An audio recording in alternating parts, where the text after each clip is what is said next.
다윗은 빈털터리 신세로 망명길에 올랐습니다. 지금 다윗에게 가장 필요한 건 식량과 무기였죠. 그래서 제사장 아히멜렉을 찾아갑니다. 가서는 자신이 왕의 비밀 임무를 수행하고 있다며 혹 먹을 것과 무기가 있으면 내어달라고 요구해요. 아히멜렉은 아무런 의심 없이 빵과 골리앗의 칼을 내어주죠. 다윗은 이것들을 받아 길을 떠났는데 사울의 신하 도액이 이 장면을 목격하고 있었습니다. 다윗은 블레셋의 가드 땅으로 가 망명을 신청합니다. 당시 가드의 왕은 아기스였죠. 그런데 아기스의 신하들이 다윗을 알아보는 겁니다. 다윗은 재빨리 미친 사람인 척 행동하고 아기스는 그냥 미친놈이잖아 라며 다윗을 내쫓죠. 간신히 목숨을 건진 다윗은 아둘람굴로 피신합니다. 이때 다윗이 자신의 심정을 담은 시 한 편을 적는데 이 시가 바로 시편 142편입니다. 시간이 있으시면 영상을 잠깐 멈추시고 이 시를 읽어보시기 바랍니다. 한편 다윗의 가족들은 아둘람굴에 모입니다. 역적의 가족이 되었으니 목숨을 부지하려면 어쩔 수 없었어요. 그런데 사울왕 치하에서 고통받는 사람 400여 명도 아둘람굴에 모이는 겁니다. 다윗은 졸지에 반역무리를 이끄는 우두머리가 되죠. 이때 가시라는 예언자가 다윗에게 하나님의 말씀을 전합니다. 이스라엘의 유다 땅으로 들어오라는 거예요. 이리하여 다윗은 목숨을 걸고 유다 땅에 진입하는데 당시 사울은 다윗을 못 잡아 화가 나 있는 상태였습니다. 사울이 부하들을 호통치자 도액이 다윗과 아히멜렉 제사장 사이에 있었던 일을 사울에게 보고합니다. 분노한 사울은 아히멜렉을 처형하라고 명령하고 도액은 그 성읍의 모든 사람과 동물까지 모조리 학살하죠. 다만 아히멜렉의 아들 아비아달은 간신히 목숨을 건져 다윗에게 피신합니다. 한편 블레셋 사람들이 그일라 지역을 약탈하고 다닙니다. 이때 다윗은 600명쯤 되는 부하를 거느리고 있었는데 다윗은 부하들의 반대에도 불구하고 하나님의 명령에 따라 그일라로 가서 블레셋 사람들을 무찌릅니다. 그러자 사울이 다윗을 잡으러 그일라로 출동하고 이 소식을 들은 다윗은 하나님께 기도하는데 하나님은 그일라 사람들이 너를 붙잡아 사울에게 넘겨줄 것이다 라고 말합니다. 결국 다윗은 또다시 광야로 피신하죠. 이때 사울의 아들 요나단이 다윗을 찾아옵니다. 요나단은 자네가 이스라엘의 왕이 될 것을 알고 있다며 다시 한번 다윗과 우정의 언약을 맺고는 궁으로 되돌아가죠. 그런데 기브아 사람들이 사울에게 다윗의 위치를 밀고합니다. 사울은 급히 군대를 출동하여 다윗을 포위하려 하고 뒤늦게 이 사실을 깨달은 다윗은 재빨리 도망갑니다.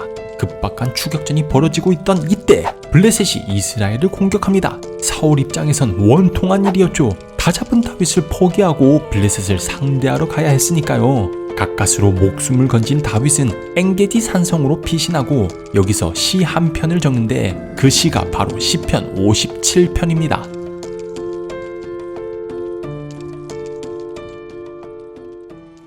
블레셋과 전투를 마친 사울은 다시 군사 3,000을 이끌고 엔게디 광야로 달려갑니다. 이 소식을 들은 다윗은 부하들과 함께 어느 굴의 깊숙한 곳에 숨어 있었는데 사울이 용변을 볼 곳을 찾더니 뜬금없이 다윗이 숨어있는 그 굴로 들어오는 거예요.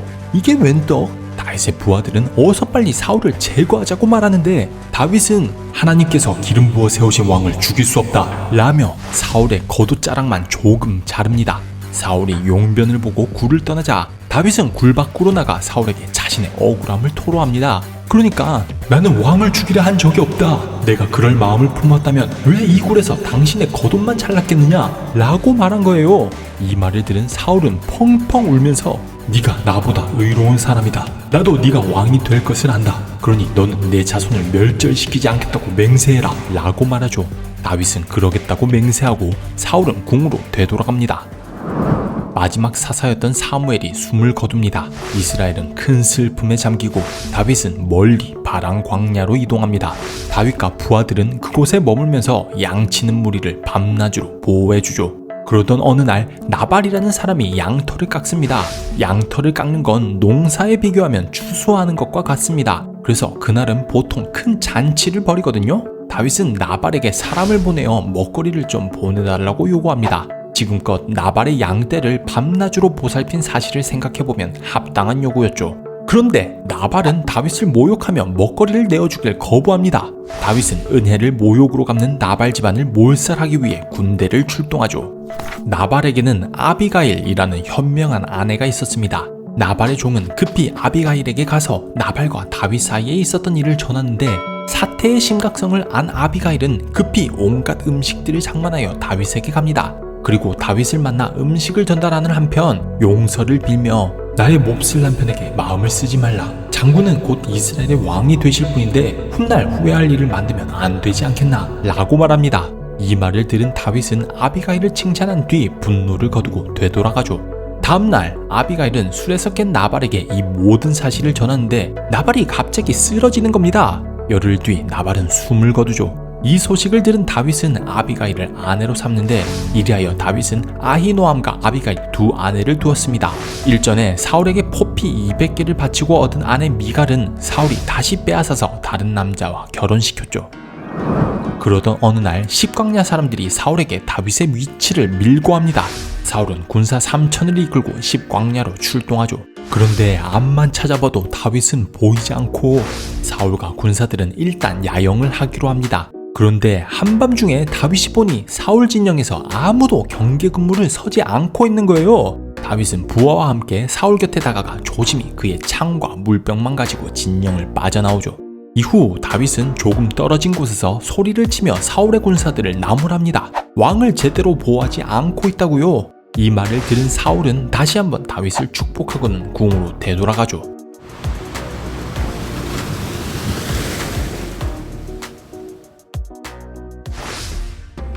이후로도 사울은 계속해서 다윗을 잡으러 다닙니다. 도피 생활에 지친 다윗은 결국 다시 한번 블레셋의 가드왕 아기스에게 망명을 신청하죠. 이 소식을 들은 사울은 더 이상 다윗을 쫓지 않고 아기스는 다윗에게 시글락이라는 땅을 내어줍니다. 다윗은 이곳에서 1년 4개월을 지내는데 그동안 주변 나라들을 습격하고 다닙니다. 그러면서 아기스에게는 이스라엘을 습격했다고 거짓 보고를 하죠.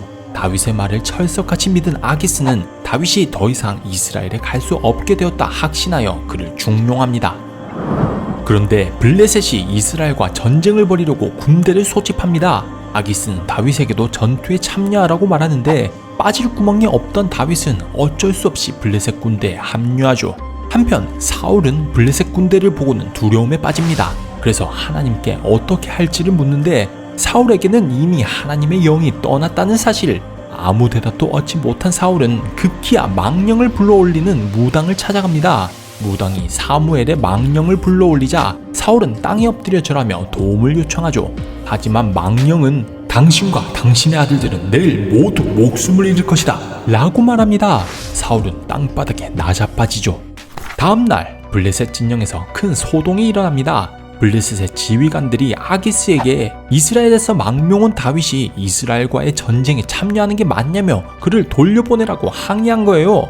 아기스는 하는 수 없이 다윗을 돌려보내는데 다윗은 겉으로는 화를 냈지만 속으로는 천만다행으로 생각하며 시글락으로 돌아갑니다. 그런데 시글락에 돌아와 보니 아무도 없는 겁니다. 누가 빈집털이를 해간 거예요. 한순간에 가족과 재산을 모두 잃은 다윗의 부하들은 절망하지만 다윗은 하나님을 굳게 의지하며 군대를 출동합니다. 그러다 길에 쓰러져 있는 노예를 발견. 그를 추궁해보니 범인은 아말렉 사람들이라는 사실이 밝혀집니다. 다윗과 부하들은 밤사이 아말렉 사람들을 습격하여 잃어버렸던 가족과 재산을 모두 되찾아오죠.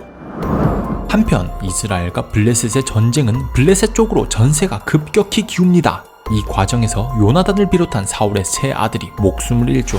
사울도 이미 화살을 맞아 중상을 입은 상태였는데요. 블레셋 군대가 점점 옥죄어오자 사울은 저 할례받지 못한 이방인에게 능욕당할 수 없다며 옆에 있는 병사에게 자신을 칼로 찌르라고 말합니다. 그러나 병사는 겁이 나서 사울을 찌르지 못하고 사울은 결국 스스로 목숨을 끊습니다. 이리하여 전쟁은 블레셋의 대승으로 끝나죠. 다음날 사울의 죽음을 발견한 블레셋 군인들은 그의 목을 자르고 몸통 성벽에 매답니다. 이 사실을 들은 이스라엘의 길르앗 야베스 사람들은 용감히 사울의 죽음을 회수하여 장사 지내줍니다.